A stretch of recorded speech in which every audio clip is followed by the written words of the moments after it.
சிந்தனை ஒரே சிந்தனையா ஒட்டுமொத்த கருத்து உடைய ஒரு கூட்டத்துக்கு ஒரு தீனி போற ஒரு இடமா இந்த முன்னெடுப்பு அமைப்பு. அறிவு தேடல் இருக்கணும் இப்படிப்பட்ட புத்தக கண்காட்சிக்கு வந்து அவங்க இது போன்ற புத்தகங்கள் வாங்குறாங்களோ இல்லையோ வந்து பார்க்க அவசியம்.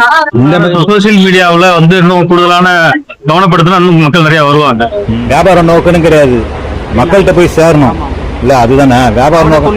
மக்கள்கிட்ட சேரணும். அதுதான். டிஸ்கவுண்ட் எல்லாம் தரீங்களா? டிஸ்கவுண்ட் 10% தரும். 10% தரீங்களா?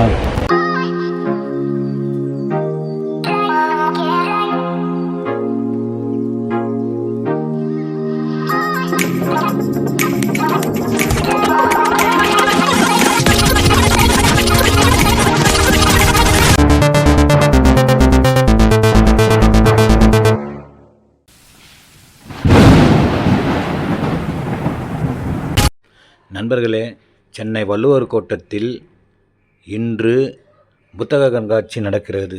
அது என்ன புத்தக கண்காட்சினா அறிவு திருவிழா. அறிவு திருவிழான்னா என்னடா இது யோசிக்கிறீங்களா? ஆமாங்க, அறிவாளிங்க மட்டும் திருவிழா. ஏன் இப்படி சொல்கிறேன்னா, இந்த புத்தக கண்காட்சியில் நீங்கள் வந்து இப்போ இந்த இடத்துல மட்டும்தான் கொஞ்சம் க்ரௌடு இருக்கும். இன்னும் போக போக பார்த்தா அரங்கெல்லாம் கொஞ்சம் காலியாக தான் இருக்குது. ஏன்னா இது வந்து அறிவாளிங்க மட்டும் திருவிழான்னு நினச்சிட்டாங்க போல் மக்கள். அதனால் வந்து இது வந்து சென்னையில் வந்து சென்னையில் இல்லை, இந்தியாவில் இல்லை, உலகத்திலே புதிய முயற்சியாக இதை வந்து எடுத்து வந்திருக்காங்க. இங்கே அரங்கங்கள்லாம் பாருங்கள், கொஞ்சம் எல்லாமே கொஞ்சம் காலியாக தான் இருக்குது.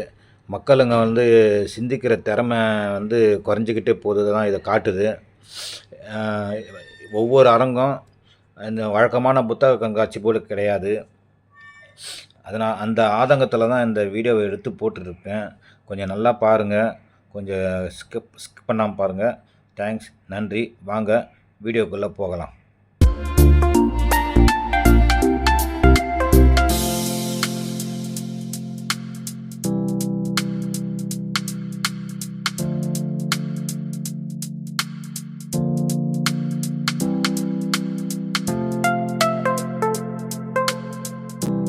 ஐயா, ஓகே ஓகே. இப்போ சாதாரண புத்தக கண்காட்சி நம்ம நந்தம்பாக்கம் எல்லாத்தையும் போயிருக்கோம். ஒரு ஒரு மீன் மார்க்கெட்டுமே ஒரே ஜனமா இருக்கும். ஆனா மக்களுக்கு வந்து அறிவு திருவிழான்றதுனால நம்மளுக்கு வரவேற்பு இருக்குல்ல. இன்னைக்குதான் முதல் நாள். கரெக்ட். நாளைக்கு ஞாயிற்றுக்கிழமை நிறைய பேர் வருவாங்க. எதுக்கு வந்தேன்னா, இது வந்து வித்தியாசமான புத்தக கண்காட்சி இல்லையா? எனக்கு தெரிஞ்சு இது மாதிரி இதுதான் நடக்குதுன்னு நினைக்கிறேன். ஃபர்ஸ்ட் டைம் நடக்குதுல்ல. ஏன்னா மக்கள்கிட்ட வரவேற்பு இனிமேதான் தெரியும். ஆமா, கண்டிப்பா வருவாங்க. கண்டிப்பா. ஏன்னா எந்த அளவு எப்படி விளம்பரம் பண்ணிருக்கு, முரசொல் தான் பார்த்தேன் விளம்பரம். ஆமா ஆமா, எல்லாம் பேப்பர்ல வந்திருக்கு. எல்லா புத்தக காட்சி இதுவும் வியாபாரம் ஆகுது. வியாபாரம் நோக்கணும் கிடையாது, மக்கள்கிட்ட போய் சேரணும் இல்ல, அதுதானே வியாபாரம் நோக்கம். மக்கள்கிட்ட சேரணும், அவ்வளவுதான். டிஸ்கவுண்ட் எல்லாம் தரீங்களா? 10% தரீங்களா? கருஞ்சட்டை சூப்பர், கரெக்டான இடத்துக்கு தான் வந்திருக்கேன்.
ஐயா மத்த புத்தக கண்காட்சி போல இதுக்கும் வரவேற்பு இருக்குங்களா? நல்லா வரவேற்பு இருக்கு. நிறைய வர்றாங்க மக்கள். நிறைய வராங்களா?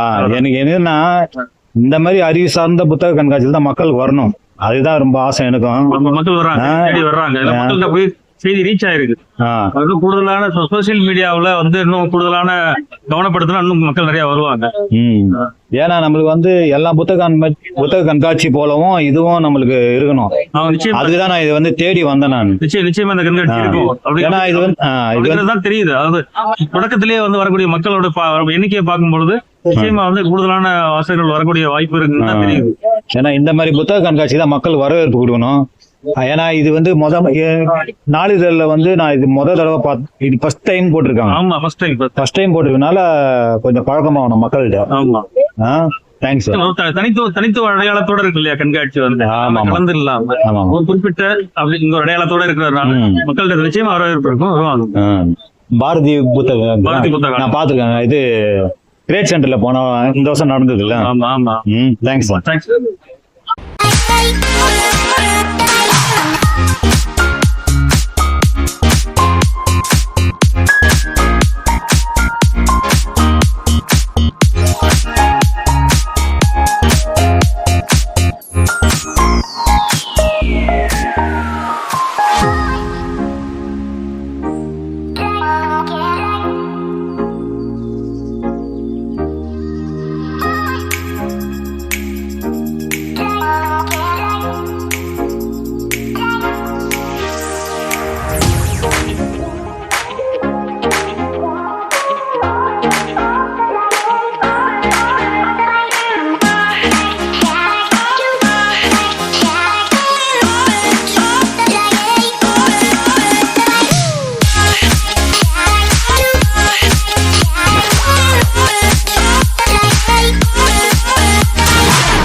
இது அறிவு சார்ந்த புத்தக கண்காட்சி இல்லையா? ஆமா. ஏன்னா இன்னைக்குதான் ஃபர்ஸ்ட் போட்டதுனால நம்மளுக்கு தெரியாது. நாத்தியம் மட்டும் கிரௌட் வரும். இது எல்லா புத்தக கண்காட்சி போலும் இதுவும் வரவேற்பு இருக்குங்களா மக்கள்கிட்ட? புத்தக கண்காட்சி என்னாவே மக்கள் கிட்ட வரவேற்பு இருக்கும். ஆனா இது அறிவு சார்ந்த புத்தக கண்காட்சி அதுதான் இதுக்குதான் மக்கள் வரவேற்பு இருக்கணும். ஆமா சார், எதிர்பார்க்கிறோம். ஏன்னா இன்னைக்கு இளைஞர்கள் மத்தியில மக்கள் மத்தியில நிறைய விஷயங்கள் வாழ்க்கையில ஏதோ ஒரு மாற்றம் வேண்டும் எதிர்பார்க்கறாங்க. ஆனா அப்படி அறிவு தேடல் இருக்கணும் அப்படின்னா இப்படிப்பட்ட புத்தக கண்காட்சிக்கு அவங்க இது போன்ற புத்தகங்கள் வாங்குறாங்களோ இல்லையோ பார்க்க அவசியம். இந்த மாதிரி புத்தக கண்காட்சிக்கு மக்கள் ஆதரவு கொடுத்தாங்கன்னா திருட்டு கொள்ள நாட்டுல தப்பு தானே நடக்காது அப்படின்னு கருத்து, பொதுவான கருத்து. இந்த மாதிரி புத்தகம் வரவேற்பு கொடுங்க இல்லையா? சமுதாயத்துல வேலை இல்லாம இருக்குது, அப்படி எல்லாம் இருக்கிறதுனால அவங்க என்ன பண்ணுவாங்க, ஏதோ ஒரு வகையில வாழணும் அப்படின்றது குற்றங்கள் நடக்கதான். அப்ப அனைவருக்குமான வேலை, அனைவருக்குமான கல்வி, அனைவருக்குமாக எல்லாமே கிடைச்சதுன்னா அப்ப அது இருக்காது, குற்றங்கள் நடக்காது. அப்ப குற்றங்கள் நடப்பதற்கு காரணம் எனக்கு கிடைக்கல, இன்னொருத்தருக்கு அதிகமா கிடைக்குது. இப்ப இந்த ஏற்றத்தாழ்வுக்கு எப்பவுமே இருக்கான்றீங்க. அப்ப எப்பவுமே இருக்காது, இருக்குன்னு சொல்ல முடியாது. அது மாறணும்னா இந்த மாதிரி புத்தக கண்காட்சி வரணும். மக்கள் மாறணும் அப்படின்னா கம்யூனிசம் சார்ந்த, பொது உடைமை சார்ந்த புத்தகங்களை அவங்க படிச்சு இதுதான் நமக்கு தீர்வு, இதுதான் நமக்கு விடிவு அப்படின்னு சொல்லி உணர்ந்து இதை நோக்கி பயணிக்கும் போது கண்டிப்பாக நீங்க சொல்லக்கூடிய குற்றங்கள் நடக்காம இருக்கிறது, திருடுறது எல்லாமே போயிடுச்சு ஒரு சமுதாயத்துல. ரஷ்யாவில 1917 சோசியலிச புரட்சி நடந்த பிறகு, ரஷ்ய புரட்சி நடந்த பிறகு அங்க விலைவாசி உயர்வு ஏறவே இல்லை. 70 வருஷங்கள்ல 4 வாட்டி குறைஞ்சது. தொழில்நுட்பங்கள் பெருக 8 மணி நேர வேலை என்பது 6 மணி நேரமாக 4 மணி நேரமாக போயிட்டு அனைவருக்கும் பல்வேறு ஆய்வு செய்வதற்காக பல வசதிகள் எல்லாம் ஏற்படுத்தி கொடுத்தாங்க. பூலோகத்துல ஒரு சொர்க்கம் அப்படின்னா கம்யூனிஸ்ட் பொது உடைமை ஆட்சியில தான் அங்க நடக்கும். கியூபா நாட்டுல எல்லாருக்கும் கல்வி, எல்லாருக்கும் வேலை இருக்கு. 100% கண்டுங்களா கியூபா நாட்டுல? கியூபா நாட்டுல ஆமா, கம்யூனிஸ்ட் நாடு. அந்த மாதிரியும் நம்ம நாட்டுல வரணும். ஆமா, அது மாதிரி நம்ம நாட்டுக்கும் வரும்போதுதான் அது ஒரு மாற்றம் வரும். அதுக்கு மக்களை தயார்படுத்துவதற்கான அறிவு புத்தக கண்காட்சி தான் இந்த இப்ப நடக்கக்கூடிய நாடகம். உங்க நேம் சார்? என் பேர் ஆனந்தன், கிழைக்காட்டு. ஆமா, வெளியீட்டு நிர்வாகி. Thanks sir, thanks.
சார் உங்க பேரு? இல்ல உட்காருங்க. உங்க பேரு? என் பேர் ராஜா. ராஜா. இது ஆழி பப்ளிஷர். இப்போ எல்லா புத்தக கண்காட்சி போலும் இது கிடையாது. இல்ல, இது அறிவு சார்ந்த புத்தக கண்காட்சி.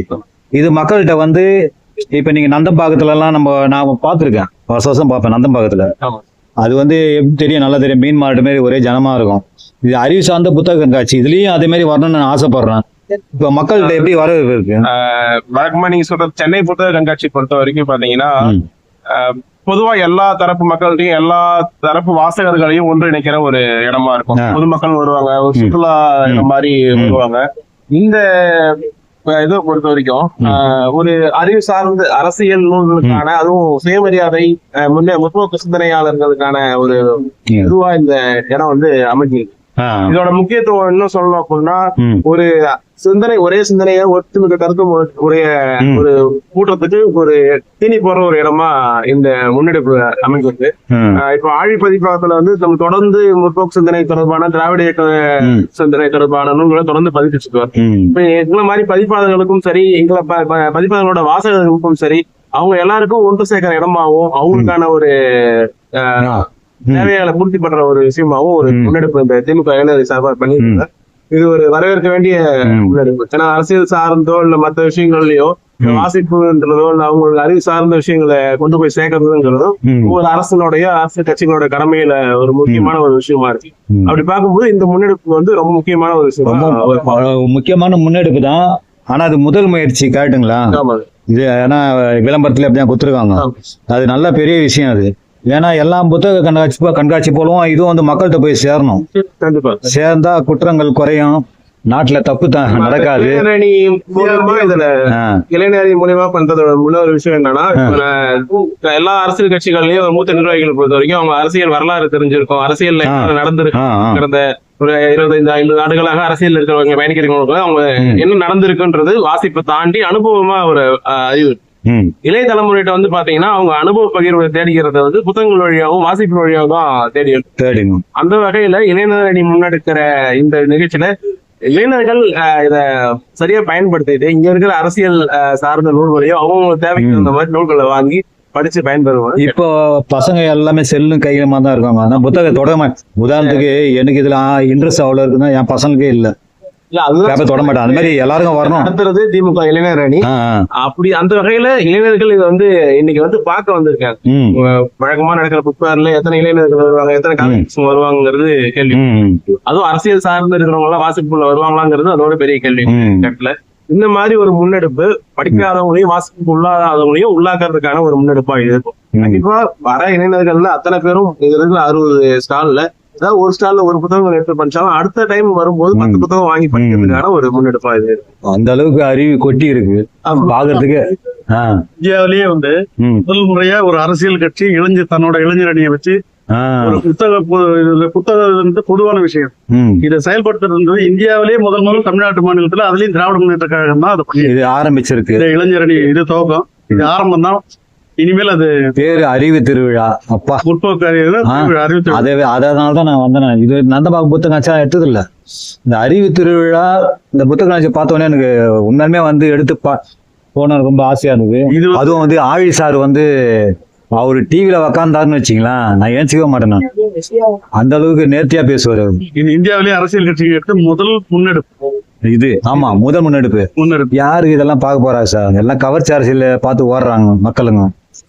எல்லாம் வந்து இளைஞர்கள் எல்லாம் வந்து வாங்கி படிச்சாதான் தெரியும். இல்ல, படிக்கணும். படிக்கலன்னா ஒன்றும் பண்ண முடியாது. படிச்சாதான் நல்லது கெட்டது தெரியுமா இளைஞர்களுக்கு. இல்ல, தேங்க்ஸ் சார். அதை நம்ம உருவாக்கி கொடுக்குறோம். அவ்வளோ அதான். அதுல அவங்க இளைஞரணி பங்கும் அதிகமா இருக்கு. Thanks sir. தேங்க்ஸ்.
எவ்வளவுல இருந்து எவ்வளவு வரைக்கும் இருக்கு சார்? 999 இருந்து ஸ்டார்ட் ஆகுது. திருவள்ளுவர் எவ்வளவு சார்? 5 inches 999 இருந்து ஸ்டார்ட் ஆகுது. 999 அது? இது 5 inches. ஓ, இது 999. நெக்ஸ்ட் சைஸ் இல்ல, இதுதான் 999. அதோட நெக்ஸ்ட் சைஸ் 6 inch. இது வந்து 1499.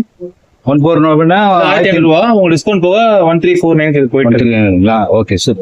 இப்போ அடுத்த சைஸ் 9 inches வரும். ஓ, இது என்ன பெத்தலையா? எல்லாமே மார்பிள் ஸ்டோன்ஸ். மார்பிள் ஸ்டோன்ங்களா? கல்லு. ஓ, ஸோ எல்லாமே உங்களுக்கு சைஸ் ஏற ப்ரைஸ் வேரி ஆகும். 8 inchesலாம் 2599 வரும். 5 inchesலாம் 1500 வரும். ஓகே. இது சரி, ஓகே. அதிகமா எவ்வளவு இது விலை? அது 3 lakhs வரைக்கும் இருக்கு சைஸ் ஏற. இல்ல, ஆனா இங்க இருக்கிறது வந்து லைக் தஞ்சை பெரிய கோயில்ல 5000 வரும். ஓ, ஓகே. ஸோ அந்த மானுமெண்ட்ஸ் சொல்லி பாத்தீங்கன்னா இதுங்களா? இது 5000ங்களா? தஞ்சை பெரிய கோயில். ஆமா.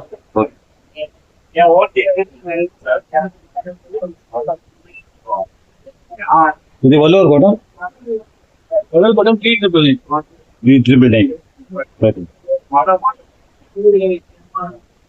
இது எவ்வளவு சார்? ஆக்சுவலா 5000 உங்களுக்கு 50% டிஸ்கவுண்ட் போயிட்டு 2500 தான். ஓ, பாதி. இது மட்டும் தான் பாதி வருமா? ஆமா. இப்ப இதுவும் அந்த கலைஞர் சின்னது இது மட்டும் 1500 ரூபா. 50% தான். எதனால? கலைஞர்னால 15,000 கலைஞர்னால டிஸ்கவுண்டா? ஏன்னா சிலைன்றது எல்லாம் இது பொருள்ன்றது ஒண்ணுதான் இல்ல, வேலைன்றது ஒண்ணு. ஆனா இதுக்கு மட்டும் 50% டிஸ்கவுண்ட். அதனால ஓகே ஓகே, அது நல்ல விஷயம். கலைஞர்னால இல்ல, இது மட்டும் கலைஞர் நிறைய இருக்கும். ஆனா இது மட்டும் தானே கலைஞர்? இது மட்டும் தானே இருக்கு. இது அது இருக்கு. இது அதேதான், சேம் தான். எல்லாமே 50 தான் இல்ல? 10 தான் கொடுத்துருக்கீங்க. இல்ல, சில தான். இதுவும் இது மட்டும் 50%. எல்லாமே 10, 15 அப்படியே.